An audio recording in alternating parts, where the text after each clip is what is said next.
grato para mí darles la bienvenida a este curso de posgrado, fundamentalmente para hematólogos y cardiólogos. Es un curso que se va a referir fundamentalmente a aspectos farmacológicos y aspectos terapéuticos de la hemostasia en cardiología.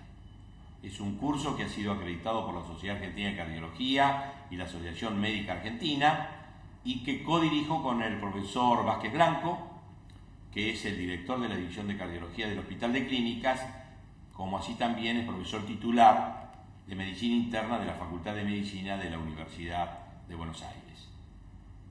En el primer módulo, los temas centrales estarán referidos a aspectos fisiológicos de la hemostasia y de la trombosis, como así también aspectos fisiopatológicos relacionados a eventos trombóticos en cardiología.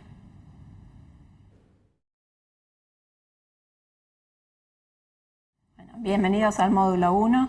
En esta ocasión vamos a repasar la fisiología de la hemostasia y trombosis para después poder explicar la fisiopatología de los eventos protrombóticos en cardiología. La hemostasia es el proceso que mantiene la fluidez de la sangre.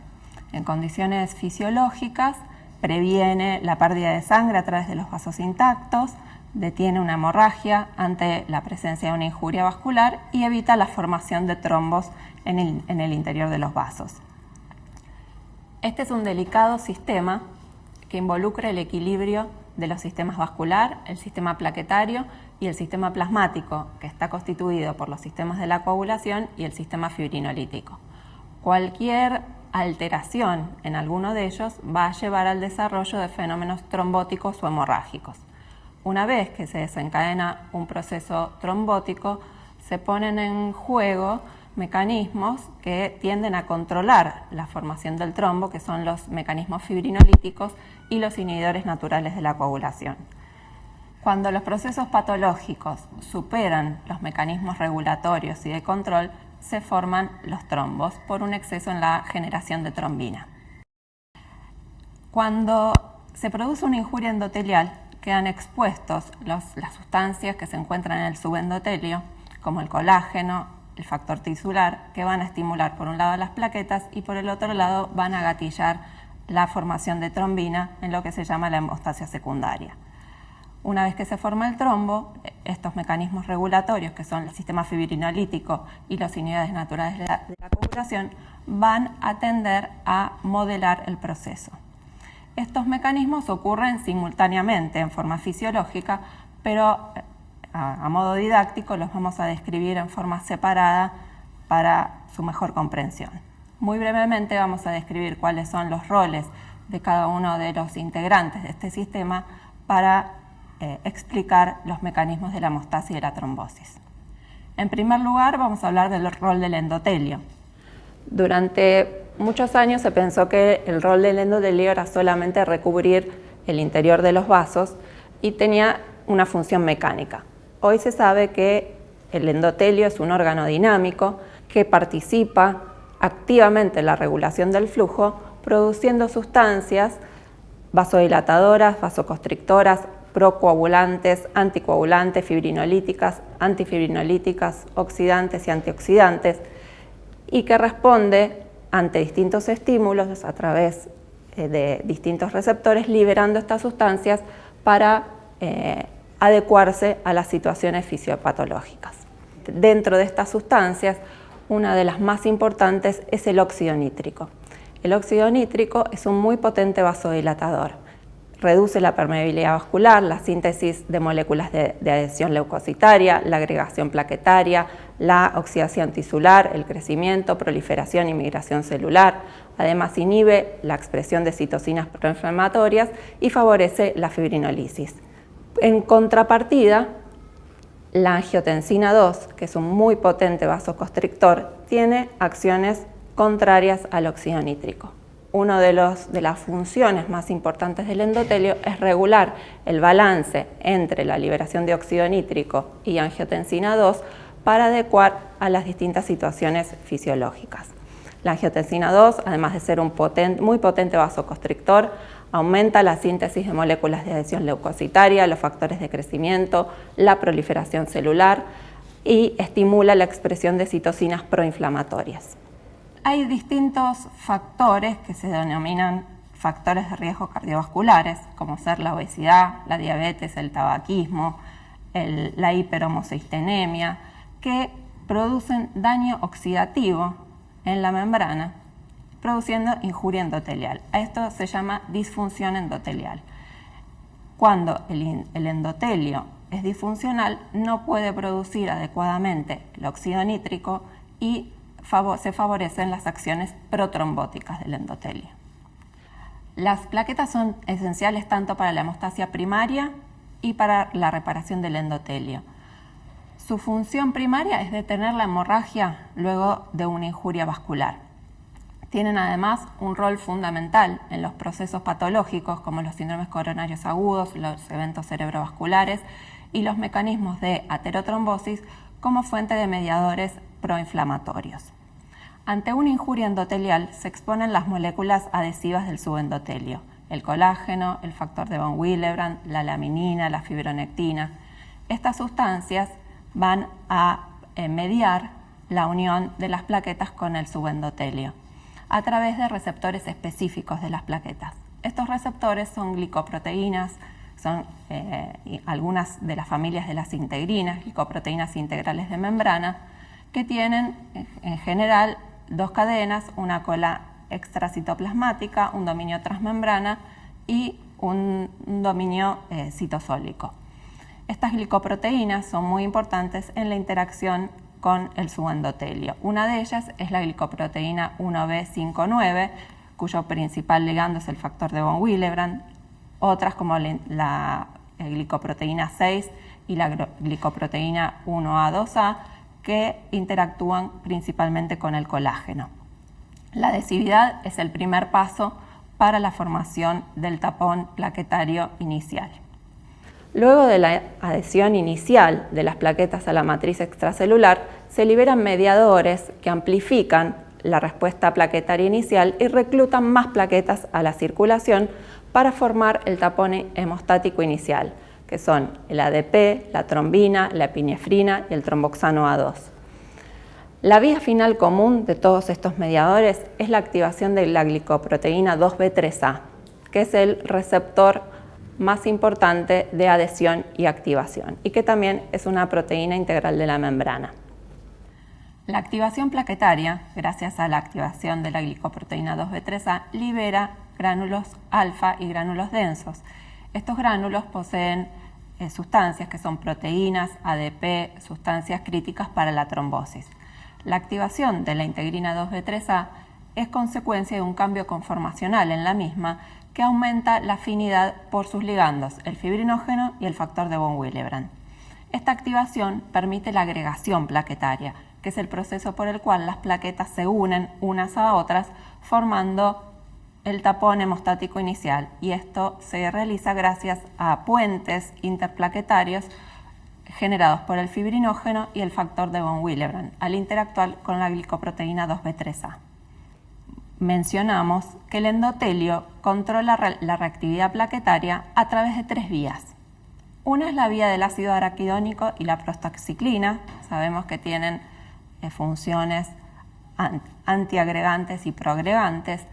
El óxido nítrico, como ya mencionamos, que disminuye el calcio intracelular, que suprime el cambio conformacional de la integrina 2B3A necesaria para su unión al fibrinógeno, y la vía de la ectoadepasa, que es una enzima que limita el nivel plasmático de los nucleótidos, especialmente el ADP, que es un agonista plaquetario que actúa sobre receptores plaquetarios específicos. Este es un proceso dinámico en el que participan proteínas plasmáticas que actúan como simógenos, que al activarse generan reacciones en cadena, por eso se denomina cascada de la coagulación. El enfoque actual del sistema de la coagulación se denomina modelo celular, porque las distintas proteínas de la cascada de la coagulación, estos simógenos, van a actuar sobre superficies de células, que son las plaquetas, los monocitos, y van a activarse unas a otras hasta generar la trombina. Hoy en día se sabe que el factor más importante para desencadenar el proceso de la coagulación es el factor tisular. El factor tisular, que es una glicoproteína integral de la membrana, que está constitutivamente expresada en células fuera del torrente sanguíneo, como los fibroblastos, macrófagos, pericitos, músculo liso. Por eso anteriormente la vía del factor celular se llamaba vía extrínseca. Va a interactuar con el factor 7 para formar factor 7 activado. El complejo de factor 7 con factor tisular va a activar al factor 10, generando factor 10 activado, y también al factor 9, generando factor 9 activado. De esta forma se inicia el proceso de la coagulación sobre células portadoras de factor tisular. Además de estar expresado en este tipo de células que mencionamos anteriormente, hoy también se sabe que el factor tisular puede ser inducido en células endoteliales, monocitos, plaquetas y también en micropartículas circulantes. Es por eso que sabemos que la activación de la coagulación puede ocurrir no solo ante una injuria endotelial, sino también en procesos como por ejemplo las neoplasias a partir del factor tisular presente en estas micropartículas.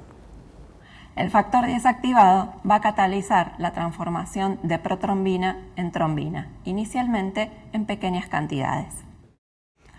Vemos que estas pequeñas cantidades de trombina generadas en la fase anterior activan a las plaquetas y promueven la activación de los cofactores 5 y 8, favoreciendo la acción del factor 10A sobre la protrombina y las del 9 sobre el factor 10, que denominamos complejos protrombinasa y tenasa, todo en la superficie plaquetaria. Vemos cómo el complejo tenasa, que está formado por el factor 8, el factor 9, el calcio y fosfolípidos, catalizan la conversión del factor 10A, y el complejo protrombinasa, que está formado por el factor 10 activado, el factor 5, calcio y fosfolípidos, catalizan la formación de grandes cantidades de trombina. A esto se denomina explosión de trombina. La trombina generada ahora en grandes cantidades va a clivar el fibrinógeno en monómeros de fibrina que se polimerizan para formar el coágulo de fibrina estable. Una vez que se forma el coágulo estable de fibrina, comienzan a actuar los inhibidores naturales de la coagulación que, como mencionamos anteriormente, van a modular el sistema. El principal inhibidor de la coagulación es la antitrombina 3, que inactiva trombina, factor 10 activado, 9, 11, calicreína y plasmina. Es el principal inhibidor plasmático natural de la coagulación. Otros inhibidores naturales son el cofactor 2 de la heparina, el inhibidor de la vía del factor tisular, el sistema de la proteína C y proteína S, la alfa-1 antitripsina, el inhibidor de proteasas dependientes de proteína Z y la alfa-2 macroglobulina. Una vez que se forma el trombo de fibrina estable, se ponen en marcha los mecanismos regulatorios para frenar la diseminación del trombo. El plasminógeno se activa a plasmina gracias al activador del plasminógeno, la cual va a degradar a la fibrina en productos de degradación de la fibrina y dímero D y también al fibrinógeno. Los reguladores del sistema son el PAI-1, la alfa-2 antiplasmina y el TAFI, que es inhibidor de la fibrinólisis activado por trombina. Ahora vamos a hablar de los mecanismos fisiopatológicos en las enfermedades cardiológicas con potencialidad para presentar un componente protrombótico. Los trombos están compuestos por plaquetas, fibrinas, células inflamatorias, etc. En condiciones de alto flujo, en el árbol arterial, se forma un trombo blanco, constituido principalmente por plaquetas, con escaso contenido de eritrocitos. Este trombo es pequeño, ocurre en presencia de lesiones arteriales preexistentes de la íntima, está fuertemente adherido al endotelio y sus mecanismos de formación dependen, además de las plaquetas, de la interrelación entre las integrinas y glicoproteínas plaquetarias, proteínas adhesivas y el endotelio. La trombosis arterial se manifiesta como isquemia del órgano afectado. En el árbol arterial, la primera respuesta del endotelio lesionado es la inflamación. El daño endotelial puede deberse a la acción de los factores de riesgo, como ya mencionamos, la hipertensión arterial, la diabetes, el tabaquismo, la dislipidemia, la hiperhomocistenemia, los procesos infecciosos, inmunológicos, inflamatorios. La interacción del subendotelio con las plaquetas, los mecanismos de coagulación y fibrinolisis y la participación de otros elementos formes de la sangre constituyen la base fisiopatológica de la trombosis arterial. Actualmente se conoce que el daño endotelial no es indispensable para la instalación de un trombo arterial, ya que alteraciones funcionales de las células de endotelio pueden desencadenar fenómenos trombóticos. El trombo venoso, en cambio, se forma generalmente en áreas de bajo flujo y está constituido predominantemente por fibrina y eritrocitos con escasas plaquetas, por eso se denomina trombo rojo. Es más friable y extenso que el arterial. La trombosis venosa puede ser silente o manifestarse con eventos embólicos u obstrucción del retorno venoso. Los factores determinantes de la trombosis venosa son el estado de activación plasmática de la coagulación, especialmente la expresión del factor tisular a partir de células endoteliales, la disminución de la fibrinolisis, la existencia de factores de riesgo congénitos o adquiridos, las condiciones que predisponen al éstasis como las compresiones extrínsecas, la cirugía y la obesidad. La clásica tríada de Virchow, que expone los prerequisitos para la formación de un trombo, que son las anomalías en la pared vascular, el flujo y los componentes sanguíneos, permiten explicar cuáles son los procesos por los cuales se generan las trombosis en las distintas enfermedades cardiovasculares. Los fenómenos tromboembólicos juegan un rol fundamental en la fisiopatología de las enfermedades cardiovasculares. Lo que veremos a continuación es brevemente cuáles son los factores que llevan al desarrollo de estos fenómenos protrombóticos en cada una de las patologías cardiovasculares. La clásica tríada de Virchow, que proponía los prerequisitos para la formación de trombos tanto arteriales como venosos, también permiten explicar la aparición del tromboembolismo en las enfermedades cardiovasculares. Esta tríada, que está compuesta por las anomalías en la pared vascular, en el flujo y en los componentes sanguíneos, siguen teniendo vigencia hoy en día. En el caso de las enfermedades vasculares, esto se traduce al éstasis, al flujo, a la lesión endotelial y a la hipercoagulabilidad.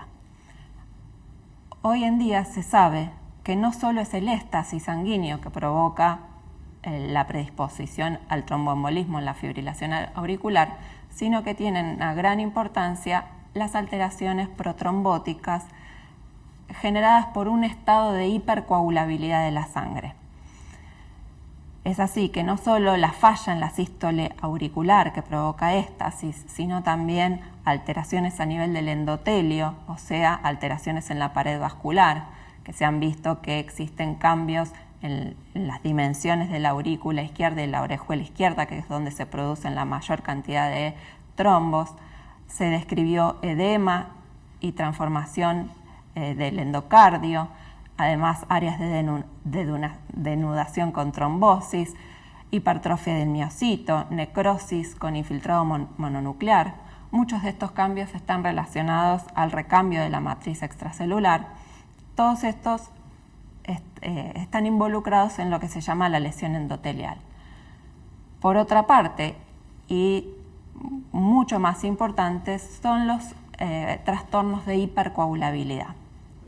Se ha demostrado en pacientes con fibrilación auricular alteraciones en el sistema de la coagulación, alteraciones a nivel de los niveles de factor de von Willebrand, que es un marcador de daño endotelial, cambios en la fibrinolisis, alteraciones en las plaquetas, como por ejemplo presencia de agregados plaquetarios, alteraciones en el sistema, alteraciones en la inflamación.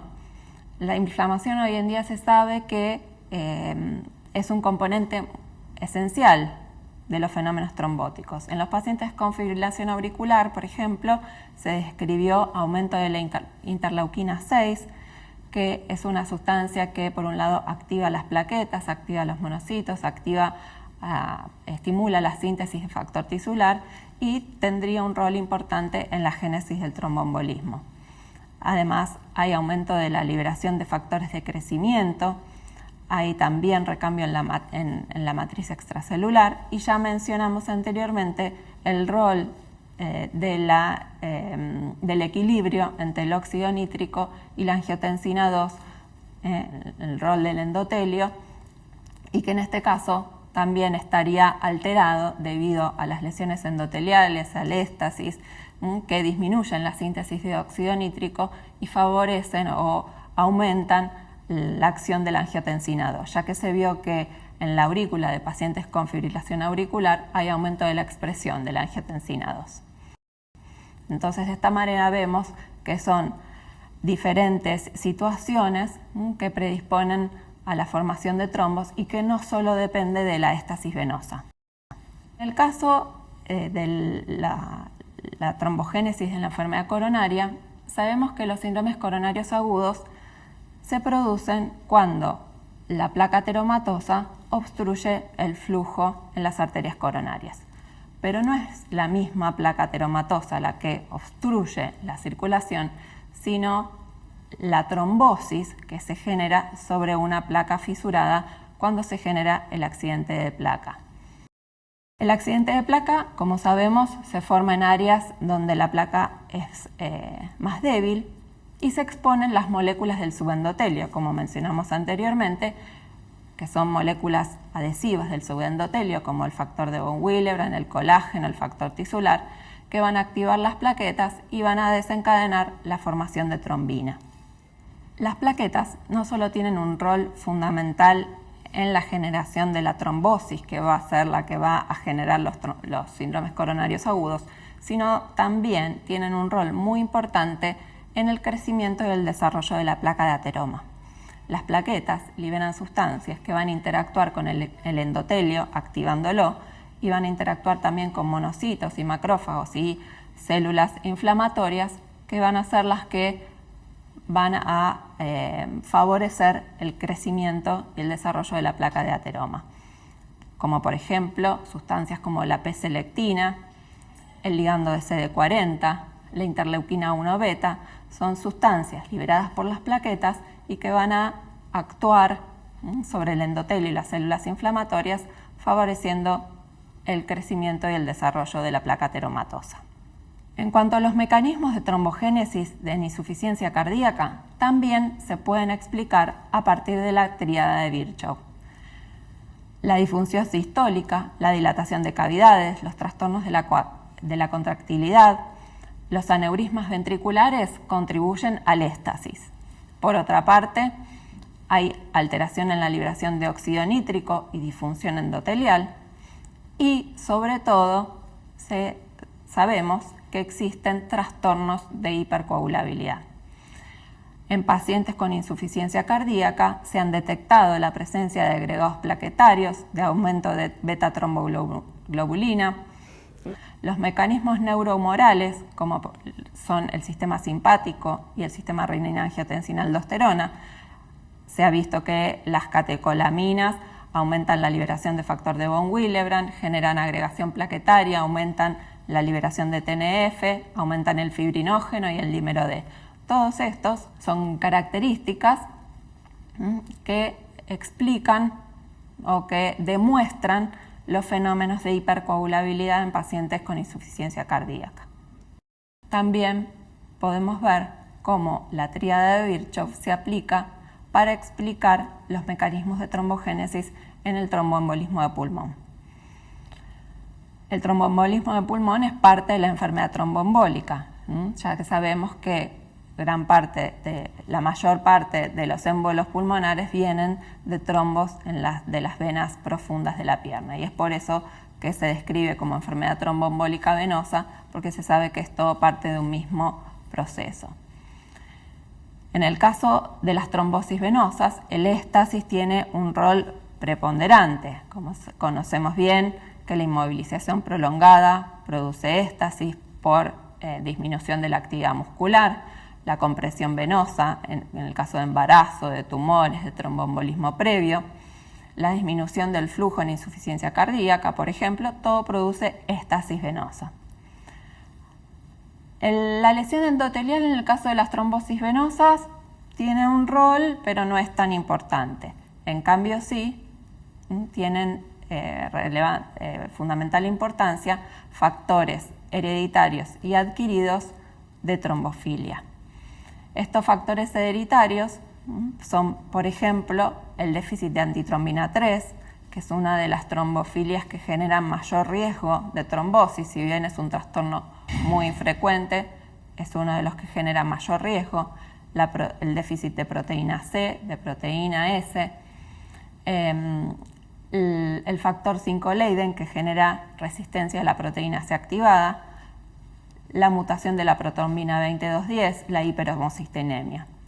En el caso de los factores adquiridos, que son bien conocidos y muy estudiados, la cirugía, la inmovilización prolongada, las neoplasias, la obesidad, el embarazo, el puerperio, la ingesta de hormonas como los anticonceptivos orales, la diabetes, el infarto agudo de miocardio, los pacientes con EPOC, los síndromes antifosfolipídicos, son condiciones adquiridas que predisponen a fenómenos tromboembólicos. Para concluir, podemos decir que la clásica tríada de Virchow, que establece los prerequisitos para la trombogénesis, que son anomalías en la pared, en el flujo y en los componentes sanguíneos, que fue descrita en 1856, sigue teniendo plena vigencia. Su desequilibrio determina la formación de trombos arteriales o venosos. Los eventos tromboembólicos tienen un rol fundamental en la fisiopatología de muchas enfermedades cardiovasculares y su presencia o riesgo determina la aplicación de determinadas conductas terapéuticas que han demostrado disminuir la morbimortalidad de los pacientes.